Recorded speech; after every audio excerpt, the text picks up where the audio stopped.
There is something special in the air when football takes center stage on this side of the world, and the last couple of days have only made that feeling stronger. Anyone watching Ireland's match last night will know exactly what I mean. A 2-0 win over Portugal is never something to shrug at, and even catching only the highlights was enough to sense that spark running through their team at the moment. The atmosphere at the Aviva looked electric, the sort of charged environment that pulls a performance out of players and makes the whole occasion feel bigger than the scoreline itself. You can hear it in the crowd, see it in the way the entire place moves, and it does make you think about what football looks like across the islands right now. There is a contrast, a real one, with the feeling around Scotland at the moment, and it naturally makes supporters wonder how different our own matches would feel if we had something with that same level of energy and modern design. From a Celtic point of view, the main focus of that match was Liam Scales, who played almost the full 90 minutes and looked right at home. He picked up a booking late on, but that is neither here nor there. What mattered was how involved he was in the bigger moments.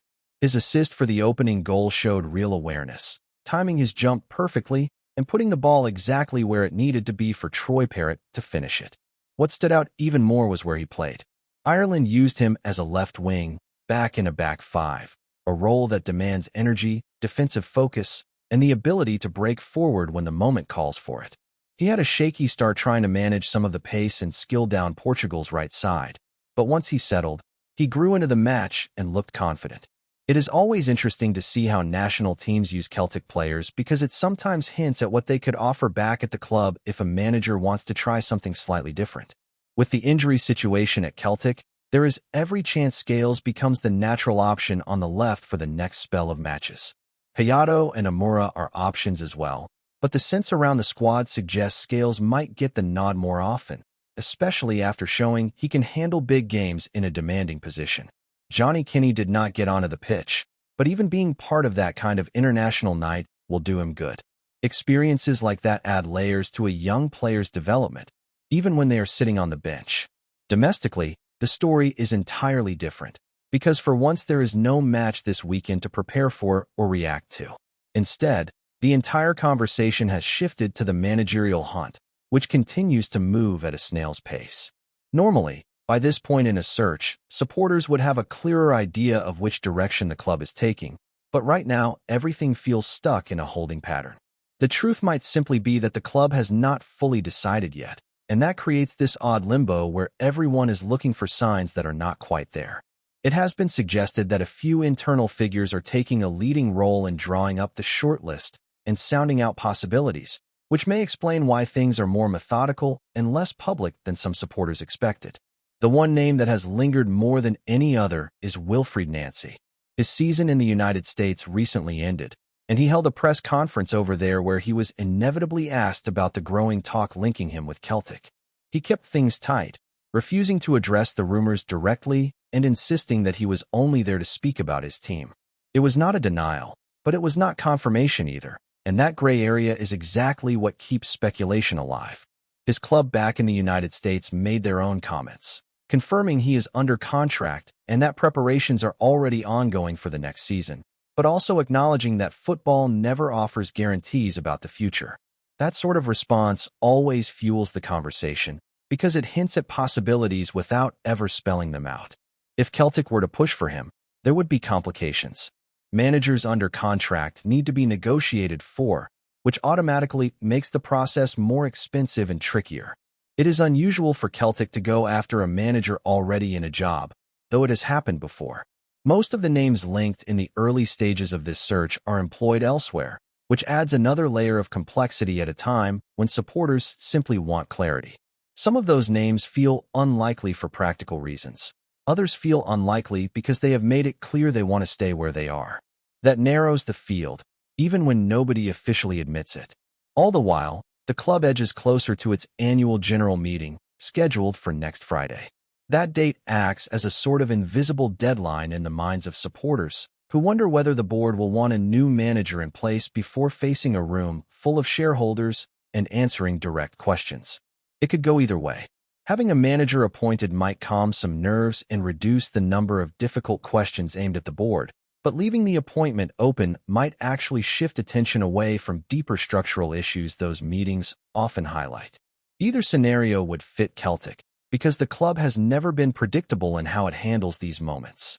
And with that date fast approaching, supporters are watching every whisper and every rumor even more closely. The hope is that some direction will emerge, something solid enough to hold on to after weeks of speculation. Right now, though, everything remains up in the air, leaving fans waiting for the next development, however small, that might finally reveal which road the club intends to take. As the days tick down toward that meeting at Celtic Park, the sense of uncertainty around the support has only grown stronger. It is not only about who the next manager will be, but about what the decision will signal regarding the club's wider ambition. Supporters know that choosing the right figure for the dugout is only the first step in strengthening the direction of the entire football operation. You can hear it in conversations outside the ground, see it across every forum and social platform. That desire for the club to modernize its thinking and operate with a clear identity rather than drifting from one idea to the next. With each passing day, it becomes harder to shake the feeling that this appointment needs to be more than just a name. It needs to be a marker of intent. That is why every update, or lack of one, feels amplified at the moment. People want signs of progress, something that shows the club is moving with purpose. Instead, it has felt like a long silence punctuated by the same names being pushed around without any real momentum behind them. Every time someone hints that talks have taken place, it is followed swiftly by a correction, a clarification, or a reminder that nothing has been decided. Celtic have always been a club that operate behind closed doors, often frustratingly so, and this period has been no exception. But when supporters look at other clubs moving quickly, announcing plans, securing targets, and making bold decisions, it naturally sharpens the impatience. At the same time, the annual general meeting is shaping up to be an unusually tense affair. Normally, these events are fairly predictable, with the required motions passed. The usual statements made, and a few questions from the floor about tickets, pies, transport, or a lighthearted jab at the rivals across the city. This year, however, there is a different edge to things. Several resolutions, pushed forward by shareholders rather than the board, demand a greater level of accountability and transparency. The idea of a structured medium-term plan, clearly laid out with defined goals and obligations tied to performance, is something supporters have been calling for over several seasons. They want to know what the club's long-term strategy is beyond simply winning the league each year. There is also growing frustration with the way several transfer windows have unfolded, with early exits in Europe weighing heavily on the atmosphere. For a club with Celtic's history and resources, falling short in competitions where supporters feel the team should be competitive leaves a sting that does not disappear quickly. Add to that the perception that certain senior figures have been in their positions for far too long without meaningful scrutiny, and you can understand why those motions demanding change have resonated with so many people. Whether they pass or not is a different matter entirely, but that they exist at all signals that the patience of the support is thinning. The conversation around the stadium itself has also rumbled on quietly in the background. Celtic Park remains a place filled with history and emotion, but supporters notice the lack of updates, the slow pace of improvements, and the contrast with stadiums elsewhere in Europe that blend tradition with modern design. The first impression a stadium gives impacts everything, from matchday energy to recruitment. When players travel around Europe, they see facilities elsewhere that reflect ambition and investment, and supporters simply want Celtic to match that standard. It does not need to become a sterile arena stripped of character. It just needs the care and attention that a club of this stature should expect. All of these ongoing discussions sit beneath the surface of the managerial search, creating this swirling mix of expectation, frustration, and hope. Whenever a rumor pops up about a coach abroad, a meeting in London, or a conversation quietly happening somewhere in the background, the support tries to piece it together. But right now, there is no single thread strong enough to hold on to. Some names seem unlikely, some seem unconvincing, and some feel like they are being floated to test the waters rather than signal actual intent. Meanwhile, elsewhere in Scottish football, there was another story making the rounds, one that might not seem massive at first glance but could be the beginning of a longer shift. Aberdeen were granted permission for a controlled alcohol trial ahead of an upcoming match, allowing supporters to buy a drink in the concourse before kickoff.